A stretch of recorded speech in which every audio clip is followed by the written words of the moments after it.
And welcome to week number 4 of our picks here, downstate picks for Delaware Live Sports. I'm Benny Mitchell with Trey Mitchell. Trey, over the 3 weeks we have done it, we're 16-5, actually identical records going in because we've kind of picked the same, but we picked a few here and there. Last week, you tried to one up on me taking Delmar over Milford, but game didn't get played. So let's go ahead and start off. We're going to start right off with an upstate game, and reason being, it's the number 2 ranked St. Elizabeth's Vikings in Single A. Class Single A. They'll be taking on the Glasgow Dragons at Obscenio Stadium on Friday night, 7 o'clock kickoff. The Glasgow Dragons head into Wilmington for a Class A District 1 matchup. The games are getting more important now. They're playing the inter-district. St. Elizabeth is on a roll, looking to make Single A a 2-horse race with Laurel. The Vikings continue to roll. I'm taking St. Elizabeth. Yeah, I agree. They're number 2 in that division. I like St. E's here.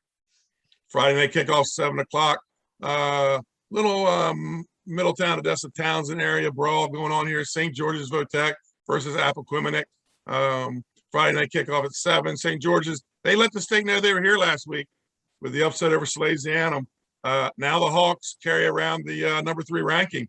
It's going to be on their back for a while as they travel in their backyard to take on Appo. St. George's will prove too much for the Jags. I'm taking St. George's in this game.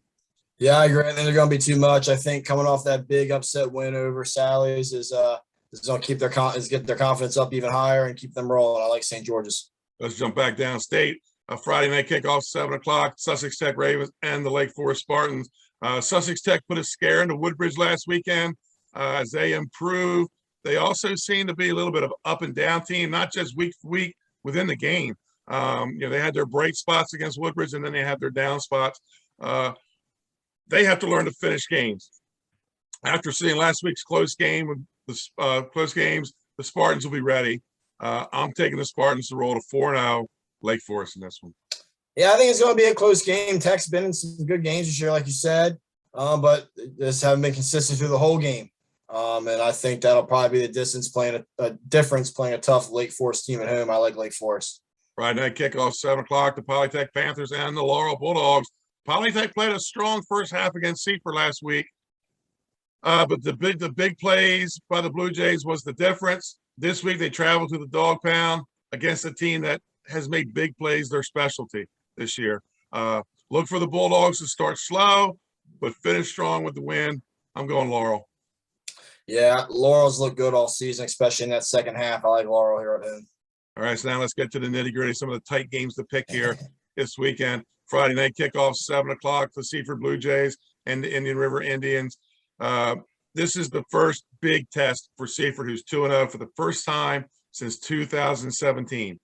The Indians are still a bit of an unknown. They lost to a good Stephen Decatur team and they had a win over Odessa. It was a bigger win than I thought. So, Indian River maybe have a little more than I gave them credit for going this season. Indian River won last year's game against Seaford 22-12. With some key players returning. You have to go back to sometime in the 90s for the last time Seaford was 3-0. But I'm not going to have to say that anymore. The Blue Jays get to win a tight one over number 3 Indian River Friday night. I'm taking Seaford. Ooh, taking my upset there. I thought I was going to be the one picking the upset. Yeah, I like what Seaford's got going on there. I think they're both, up and coming tough teams. I don't know. I feel Seaford here. I like what they're doing there. Let's go Seaford. Saturday kickoff, 1:30, Woodbridge Blue Raiders and the Delmar Wildcats. Delmar had a big game that was postponed last week, late on Friday afternoon, rescheduled for Monday. Then by Monday it was canceled. So it looks like, obviously, COVID must be raising its ugly head this fall around the state of Delaware. The Blue Raiders, they have to play better this week than they did a week ago to beat Delmar. Delmar must feel good about this game. Look, you're playing for the Lions Cup trophy, and you're going to throw a homecoming on Woodbridge. I mean, usually save that for the safe game. They're bringing Woodbridge in for their homecoming. I think Woodbridge gets it together, wins a nail biter to spoil the Wildcats' homecoming on Saturday afternoon. I'm taking Woodbridge. I mean, it's always a great game. We've gotten to cover it a few times. I've always enjoyed it.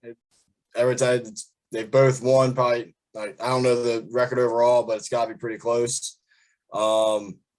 But I know we have some rules about picks here, and I don't pick against Woodbridge in that fourth quarter. I mean, there's something special about it, as we've said, and until I'm proved wrong, unless it's a blowout in the fourth, I like Woodbridge in this game.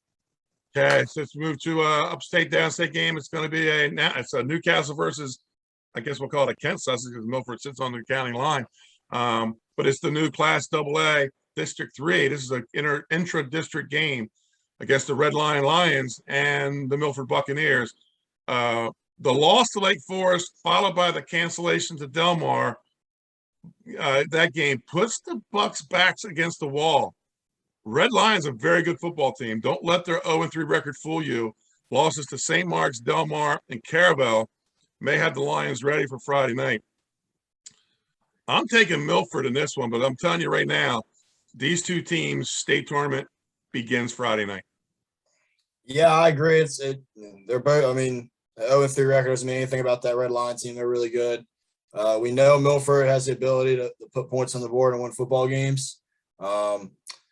I think I've been back and forth looking at this pick here. I think I'm going to agree and go Milford. I think their back's even more against the wall because they dropped one they weren't planning on dropping. So I think that they have to find a way to get together and win. So let's go Milford.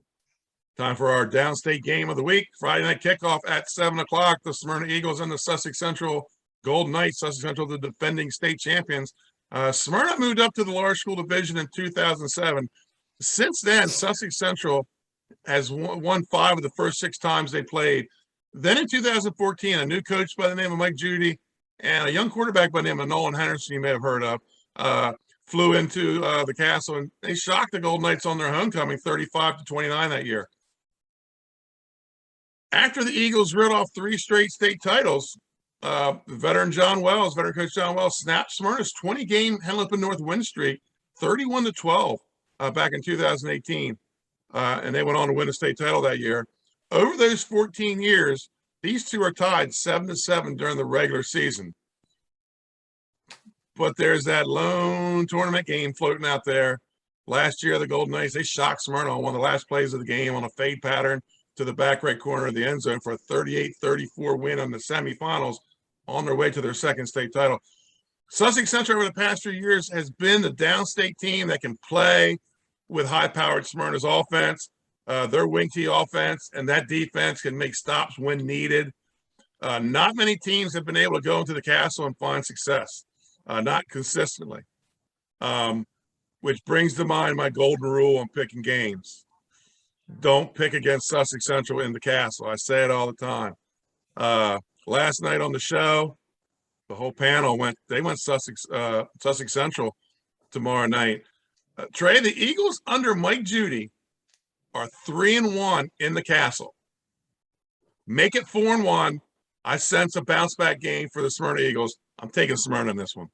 Look, man, you're going to have to drop that golden rule. It's my golden rule now. I'm not going to pick against the Golden Knights in the castle because they just, especially when they're home, road games too, especially when they're home, they find ways to control that clock. They pound the ball and they get their stops on defense. I think it's going to be a really, really good game. I'm not an alumni of Sussex Central, but you are, and I know you've made a pick against them before, so good luck tomorrow. Right. I'm gonna go with Central. I like Central at home. I think it's gonna be a great game, but I stick to the rule. I don't pick against Central at home. They are tough as can be there.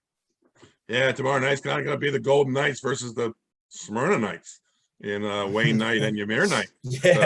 Let's see who gets the best of them. So that's our week 4 picks, folks. Almost to the midway part of the season. Join us at kickoff 7 o'clock from Sussex Central High School as we have the number 3 Smyrna Eagles, probably against an angry bunch of Golden Knights because they got dropped out of the rankings this week, out of the top 5 with St. George's win over Salesianum.